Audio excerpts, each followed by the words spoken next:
నమస్కారం అండి.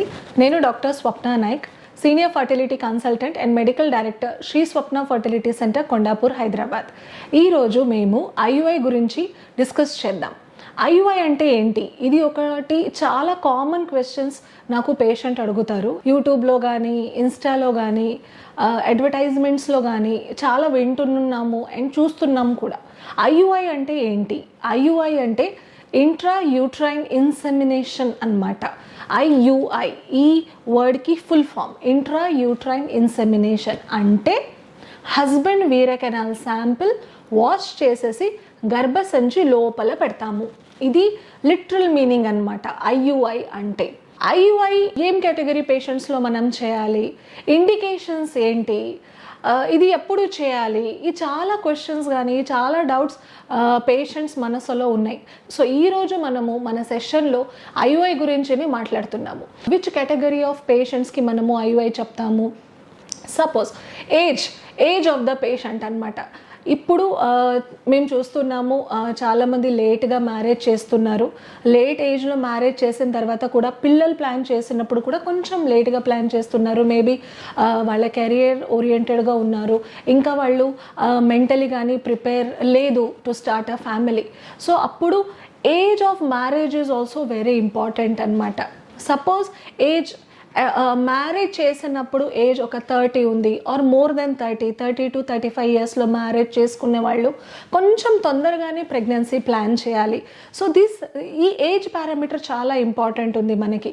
35 తర్వాత మ్యారేజ్ మీరు చేసుకుంటున్నారంటే ఇంకా తొందరగా, అంటే 6 monthsలోనే ఇఫ్ ప్రెగ్నెన్సీ రావట్లేదు అంటే ఒక మంచి ఫర్టిలిటీ కన్సల్టెంట్కి మీరు చూపించుకోవాలి. మీరు normal hormonal test, ovarian reserve and semen parameters కూడా మనము ఒకసారి చెక్ చేసుకోవాలి. ఈ 3 ఇంపార్టెంట్ పారామీటర్స్ మేము చెక్ చేసిన తర్వాత you can plan your pregnancy depending upon how much healthy you are are like how much you can space your pregnancy అన్నమాట. So age, at what age you are getting married is also very important.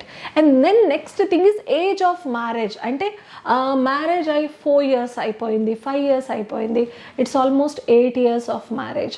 అప్పుడు మళ్ళీ మీరు న్యాచురల్గానే try చేస్తున్నారు, tablets తీసుకుంటున్నారు ఒక మంచి egg పెరగడానికి, ఓవ్యులేషన్కి మీరు ట్రీట్మెంట్ తీసుకుంటున్నారు, but still the pregnancies are not happening. I think up to 5 years of your marriage age you can wait. Then later on I think IUI is a better option to increase your chance of conception. So this is one of the reason, that is age. Next, what is the other reason where we think of giving an option of IUI? ఫీమేల్స్లో మనము చాలా టైంకి ovulation disorders అంటే చెప్తాము. Ovulation అంటే ఏంటి? Ovulation అంటే ఒక మంచి ఎగ్ గ్రో అయిన తర్వాత ఒక ఫాలికల్ నుంచి అది రప్చర్ అవ్వాలి, రప్చర్ అయిపోయాక అది బయటపడాలి. ఆ ప్రాసెస్కి మనము ఓవ్యులేషన్ అంటే చెప్తాము.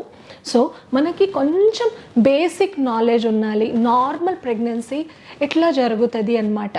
ఇప్పుడు ఈ పిక్చర్లో మేము చూస్తున్నాము, ఇది అండాశయము, ఇవి ట్యూబ్స్, ఇది గర్భసంచి అన్నమాట. అండ్ దిస్ ఇస్ గర్భసంచి opening or mouth of the గర్భసంచి, మనము మెడికల్ లాంగ్వేజ్లో సర్విక్స్ అంటే చెప్తాము. ఇప్పుడు ఈ అండాశయం నుంచి ప్రతి ఒక్క నెలలో ఒక మంచి ఎగ్ గ్రో అవుతుంది. From small it becomes a dominant follicle.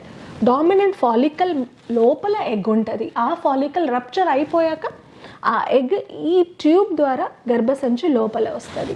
మళ్ళీ ఇక్కడ నుంచి వీరకెనాల్ శాంపిల్ ఎంటర్ అయి ఫర్టిలైజేషన్ ట్యూబ్లో జరుగుతాయి. ఫర్టిలైజేషన్ అంటే ఎగ్ స్పర్మ్ ఫ్యూజన్ ట్యూబ్లో జరుగుతుంది. ఆ తర్వాత అదొక చిన్న ఎంబ్రియో ఫామ్ అయి ఇక్కడ ఇంప్లాంటేషన్ జరుగుతుంది, అంటే అనుకుంటుంది గర్భసంచి లోపల. And then the pregnancy happens. So ఇది నార్మల్ అన్నమాట.